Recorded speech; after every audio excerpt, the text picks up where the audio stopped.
Bismillahirrahmanirrahim. Assalamualaikum warahmatullahi wabarakatuh. Kali ini kita akan berbicara sedikit tentang motivasi hidup, inspirasi hidup, penyemangat hidup.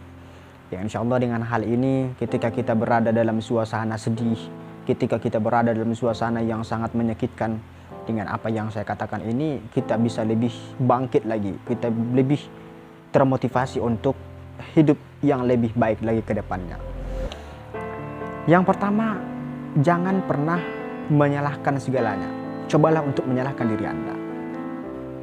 Caranya bagaimana? Ketika Anda punya masalah, ketika kita punya masalah, saya lah misalkan punya masalah, kita itu seringkali menyalahkan orang lain, menyalahkan sesuatu yang di luar kita. Tidak pernah menyalahkan diri kita, padahal yang mengalami itu kita. Itu seringkali. Misalkan saya punya motor, pergi jalan-jalan, pas di tengah jalan motor saya itu rusak. Itu apa yang disalahkan? Siapa yang disalahkan? Pasti yang disalahkan itu motornya, padahal motor itu nggak salah. Hal yang semacam ini banyak sekali kita temui dalam hidup. Tapi harusnya yang disalahkan itu bukan motornya, kita yang disalahkan.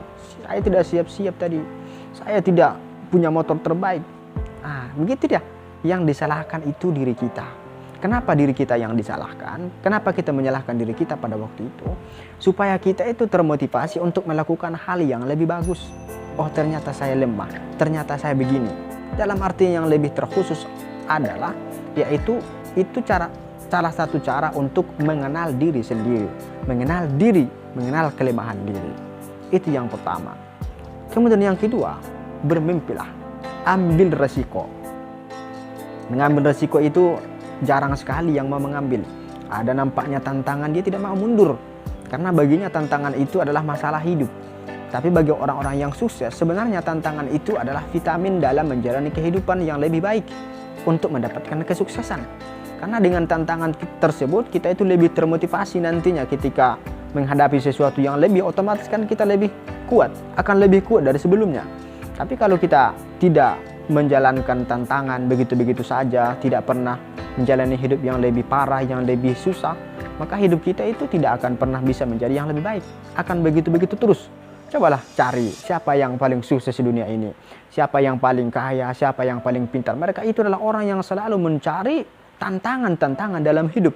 Ketika mereka berhasil dalam satu hal, mereka cari lagi, mereka cari lagi, mereka cari lagi, yang menyebabkan semakin hari semakin banyak dan bertumpuk kesuksesan tersebut. Apakah kita ingin seperti itu? Saya benar percaya semua orang pasti ingin. Saya juga ingin seperti itu. Maka apa yang kita lakukan? Ambil resiko, bermimpi yang lebih dari apa yang dipikirkan orang-orang lain. Kemudian yang ketiga adalah cobalah untuk tidak terlalu mendengarkan kata-kata orang lain. Karena sebagian orang ada yang mengkritik, tapi kritikannya itu membuat kita down, membuat kita itu lemah, membuat kita lemas, membuat kita tidak begitu berharga dalam hidup.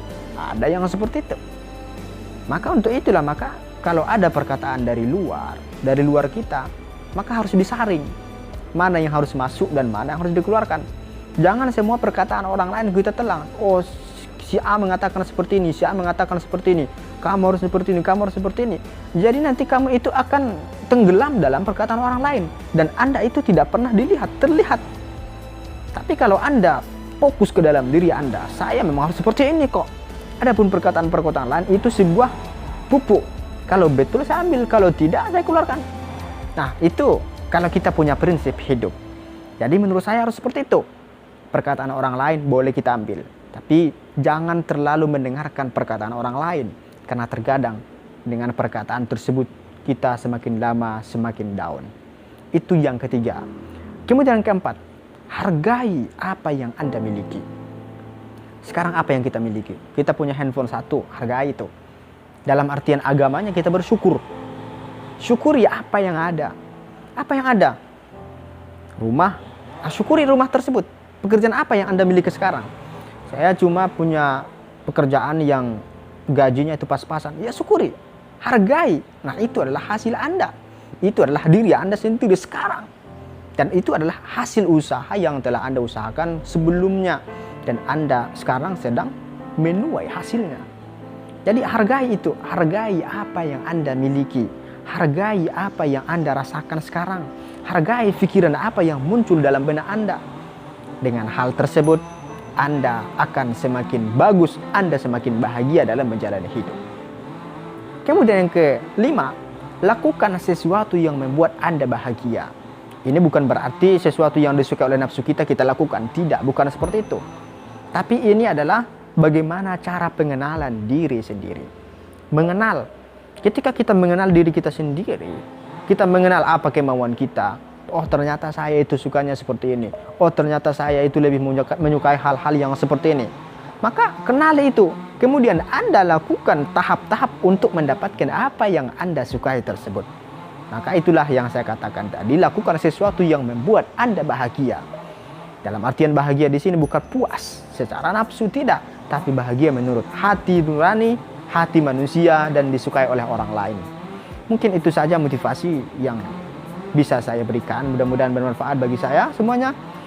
Amin amin ya rabbal alamin. Assalamualaikum warahmatullahi wabarakatuh.